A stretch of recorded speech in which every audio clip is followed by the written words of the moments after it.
So, just a couple weeks ago, like 2 or 3 weeks ago, for one of my Friday retro reviews, I did the debut album from Gnarls Barkley, Saint Elsewhere. And in that retro review, I said something along the lines of, I highly doubt we'll ever hear from this particular duo ever again. And then, of course, a couple weeks after that, they announce a brand new record. Now, I'm thinking, did I do that? Is this because of me? Did I somehow manifest the existence of this brand new album? Probably not. Probably not. But the timing is interesting, to say the least. Now, my personal speculation that I alluded to in that retro review, I still feel like is um warranted, I guess you could say, because for me, something just doesn't feel right. Something is off about the entire release and existence of this album because literally last week it was announced brand new Gnarls Barkley record, their first record in 18 years. And in the release, it was announced as their third and final album. Now, I would think that if a new record was actually coming from these guys, this would have been hyped up. We would have had weeks, months of speculation and anticipation for this record. It would, just have a fair amount of hype, I would think. But it was announced, it said it's coming, and not only that, it's coming next week. And it's just here. And I was looking for some sort of press tour or big special interview with Danger Mouse, and as far as I know, there is none. There's been no proper promotion from Danger Mouse when it comes to this record. I believe I've seen one, maybe two interviews with CeeLo Green for this album, and after listening to this record, again, I have to reiterate, something just doesn't feel right here.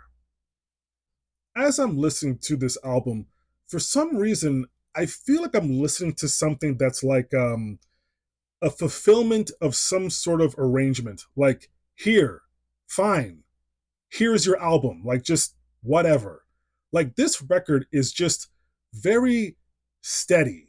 Like, I can tell it's Danger Mouse. Like, the production still sounds like him. He has a very specific signature sound. But at the same time, these instrumentals kind of sound like stuff that he's had in his hard drive over the last decade. And he went to CeeLo and he's like, you can have these, we'll polish them up, you do what you want to do on them, and there's your album. Like, I'm not feeling the same level of collaboration and dynamicism between these two like we felt on their first couple records. Like, if you recall, those first two records are just incredibly zany, wacky, risk taking, adventurous, just all over the place, vibrant, colorful, just so much character. And this record is kind of moody, it's kind of one note, and just not dynamic in any kind of way.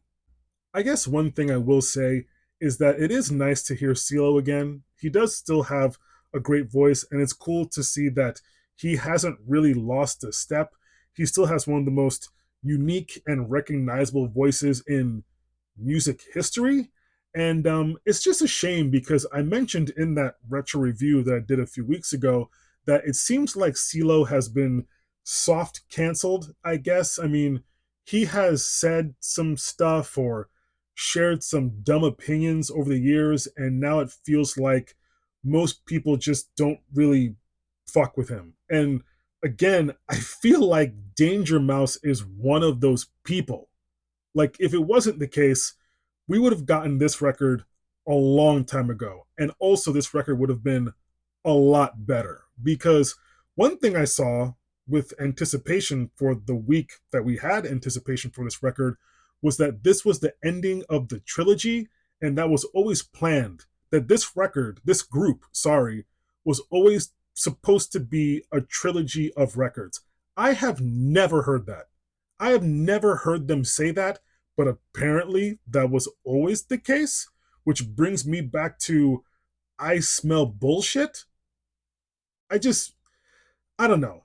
And I will say there are some nice moments on this record. There are a couple of tracks on here that I do like. It's not like this album is terrible. It's just that when you go back to their old stuff and you recall just how incredibly fun those early releases were, it's a shame to see these two guys go out pretty much on a whimper because this record is just simply not up to par. And I don't know. This, for some reason, just kind of bums me out. It's a shame, but it's not the worst thing. There are some good songs on here, and CeeLo does still sound great, genuinely. But 6 sticks of butter, peace, love, butter.